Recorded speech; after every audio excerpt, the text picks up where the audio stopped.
ನಮಸ್ಕಾರ. ಈ ದಿನ ಅಂಬ್ಲಿಕಲ್ ಗ್ರಾಮ ಪಂಚಾಯತಿಯ ಎಲ್ಲ ಯುವಕರು ಸಾರ್ವಜನಿಕರು ಸೇರಿ ಒಂದು ಸಭೆ ಮಾಡಿದ್ದೀವಿ. ಉದ್ದೇಶ ಏನು ಅಂತ ಕೂಡ 2 ದಿನ 3 ದಿನಗಳಿಂದ ಸಾಮಾಜಿಕ ಜಾಲತಾಣ ಯೂಟ್ಯೂಬ್ ಅಲ್ಲಿ ಒಂದು ನಮ್ಮ ಅಂಬ್ಲಿಕಲ್ ಗ್ರಾಮ ಪಂಚಾಯತಿಯ ಸದಸ್ಯರ ಸಭೆಯಲ್ಲಿ ಏನಾಗಿದೆ ಅಂತ ನಿಮ್ಗೆಲ್ಲ ಗೊತ್ತಿದೆ. ಅಂದ್ರೆ ಇವತ್ತು ಅಂಬ್ಲಿಕಲ್ ಗ್ರಾಮ ಪಂಚಾಯತಿ ಪದೇ ಪದೇ ಯೂಟ್ಯೂಬ್ ಅಲ್ಲಿ ಬರೋ ಕಾರಣ ಏನು ಅಂದ್ರೆ ಇಲ್ಲಿ ನಡೀತಾ ಇರುವ ಕೆಲವು ಗ್ರಾಮ ಪಂಚಾಯತಿಯ ಸದಸ್ಯರುಗಳ ಗುಂಪುಗಾರಿಕೆಯಿಂದ. ಅದ್ರ ಜೊತೆಗೆ ನಿನ್ನೆ ಒಂದು ಸಭೆಯಲ್ಲಿ ಒಬ್ಬ ಗ್ರಾಮ ಪಂಚಾಯತಿ ಅಭಿವೃದ್ಧಿ ಅಧಿಕಾರಿ ಒಬ್ಬ PDO ಅನ್ನ ಯಾವ ರೀತಿಯಲ್ಲಿ ಕಿರುಕುಳ ಕೊಟ್ಟಿದ್ದಾರೆ, ಆ ಸಭೆಯನ್ನು ನಡೆಸೋದಕ್ಕೆ ಅವಕಾಶ ಕೊಟ್ಟಿಲ್ಲ, ಆ ಸಭೆಯಲ್ಲಿ ಏಕವಚನದಲ್ಲಿ ಬೈಯೋದು, ಆ ಸಭೆಯಲ್ಲಿ ಇಷ್ಟಾಂಚನೆಗೆ ಮಾತಾಡೋದು, ಯಾವ ಇವನು PDO, ಯಾರು ಇವನು, ಏನ್ ಇವನು ಅಂತ ಕೆಲವರು ಸದಸ್ಯರು ಮಾತಾಡ್ತಾರೆ.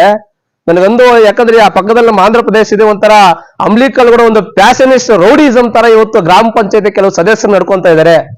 ಮತ್ತೆ ಗ್ರಾಮ ಪಂಚಾಯತಿ ಅಧ್ಯಕ್ಷರು ಇದ್ದಾರೆ, ಆ ಅಧ್ಯಕ್ಷರಿಗೆ ಕೆಲವು ಸದಸ್ಯರು ಹಿಂಗೆ ಚುಚ್ಚೋದು, ನೀವು ಮಾತಾಡಿ ಅಂತ. ಆದ್ರೆ ಅವ್ರ ಅಧ್ಯಕ್ಷರಾಗೋದಕ್ಕೆ ಅನ್ಲಾಯಕರು. ಒಂದು ಗ್ರಾಮ ಪಂಚಾಯತ್ ಸದಸ್ಯರ ಸಭೆಯನ್ನು ಸರಿಯಾಗಿ ನಡೆಸ್ಕೊಟ್ಟಿಲ್ಲ, ಎತ್ತುಕಟ್ಟಿ ಇವತ್ತು ಗುಂಪುಗಾರಿಕೆ ಮಾಡ್ತಾ ಇದ್ದಾರೆ. PDO ಕಿರುಕುಳ ಕೊಡೋದು, ಇಡೀ ಬೀಗವನ್ನು ಒಂದು ಗ್ರಾಮ ಪಂಚಾಯತಿ PDO ಹೊರಗಡೆ ಬಿಡದೆ ಒಂದು ಬುಕ್ ಕಿತ್ಕೊಳ್ಳೋದು, ಬೀಗ ಲಾಕ್ ಹಾಕೋದು. ಏನ್ರಿ ಇದು? ಅಧಿಕಾರಿ ವರ್ಗ ಏನ್ ಮಾಡ್ತಾ ಇದ್ರಿ? EO ಅವ್ರು ಏನ್ ಮಾಡ್ತಾ ಇದ್ರಿ? CO ಅವ್ರು ಏನ್ ಮಾಡ್ತಾ ಇದ್ರಿ? ಇದನ್ನ ಯಾಕೆ ಪ್ರಶ್ನೆ ಮಾಡ್ಬೇಕು? ಒಬ್ಬ ಪ್ರಾಮಾಣಿಕ ಅಧಿಕಾರಿಗೆ ರಕ್ಷಣೆ. ನಾವ್ ಹೇಳ್ತಾ ಇದ್ದೀವಿ, ಗ್ರಾಮ ಪಂಚಾಯತಿಯಲ್ಲಿ ಸುಮಾರು 5-6 ವರ್ಷಗಳಿಂದ ಅಕ್ರಮಗಳು, ಹಗರಣಗಳು ನಡೆದಿವೆ. ಫಾರ್ ಎಕ್ಸಾಂಪಲ್ ಏನ್ ಹೇಳ್ತೀನಿ, ಇದೇ ಪಕ್ಕದಲ್ಲಿ ಕೊತ್ತೂರು ರಾಮಾಪುರ ಮಯೂರಿದೆ.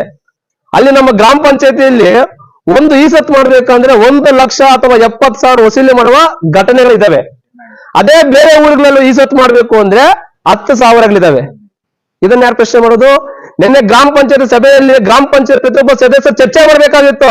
ನಮ್ಮೂರಲ್ಲಿ ಕುಡಿಯಕ್ಕೆ ನೀರಿಲ್ಲ, ಟಾಯ್ಲೆಟ್ಸ್ ಇಲ್ಲ, ಅಥವಾ ರೈತರಿಗೆ ಮನೆಗಳಿಲ್ಲ, ಅಥವಾ ಚರಂಡಿ ಕ್ಲೀನಿಂಗ್ ಇಲ್ಲ, ಕಸ ಕ್ಲೀನಿಂಗ್ ಇಲ್ಲ, ಟ್ಯಾಕ್ಸ್ ಕಟ್ಟಬೇಕು ಜನರು, ಇವೆಲ್ಲ ಕೂಡ ಯಾರು ಮಾತಾಡ್ಬೇಕಾಗಿರುತ್ತೋ ಗ್ರಾಮ ಪಂಚಾಯತ್ ಸದಸ್ಯರು ಮಾಡಬೇಕು.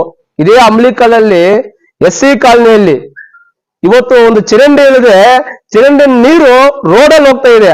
ಆ ರೋಡಲ್ಲಿ ಎಷ್ಟೋ ಸಾರ್ವಜನಿಕರು ನಡ್ಕೊಂಡು ಹೋಗೋ ಪರಿಸ್ಥಿತಿ ಬಂದಿದೆ.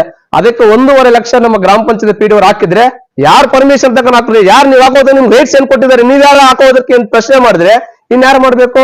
ನೀವು ಚರ್ಚೆ ಮಾಡಿ, ಎಲ್ಲ ಗ್ರಾಮ ಪಂಚಾಯತ್ ಸದಸ್ಯರು ಚರ್ಚೆ ಮಾಡಿ, ಒಂದೊಂದು ಊರಿಗೆ ಏನೇನು ಸಮಸ್ಯೆಗಳಿದಾವಲ್ಲ ಸಮಸ್ಯೆಗಳನ್ನ ಒಂದು ಎಸ್ಟಿಮೇಷನ್ ಮಾಡಿ.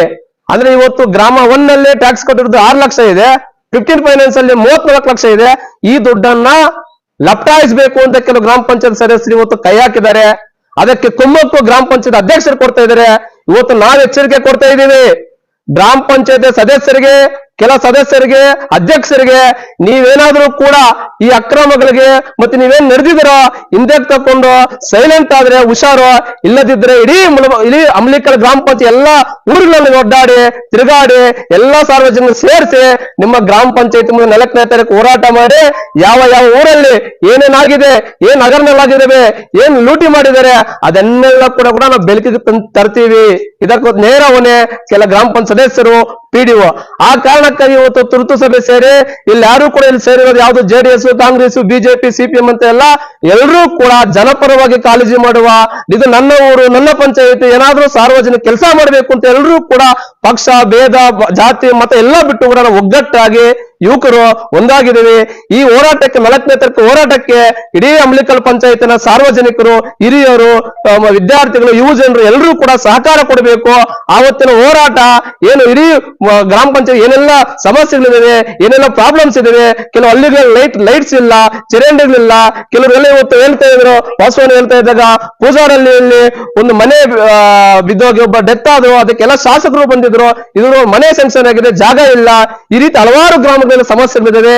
ಈ ಸಮಸ್ಯೆಗಳನ್ನ ಖಂಡಿಸಿ ನಾವು 4ನೇ ತಾರೀಕು ಹೋರಾಟ ಮಾಡ್ತಾ ಇದೀವಿ. ಈ ಹೋರಾಟಕ್ಕೆ ಎಲ್ಲರೂ ಬೆಂಬಲ ಸೂಚಿಸಬೇಕಂತ ತಮ್ಮಲ್ಲಿ ಮನವಿ ಮಾಡ್ತಾ ಇದ್ದೀನಿ. Thank you.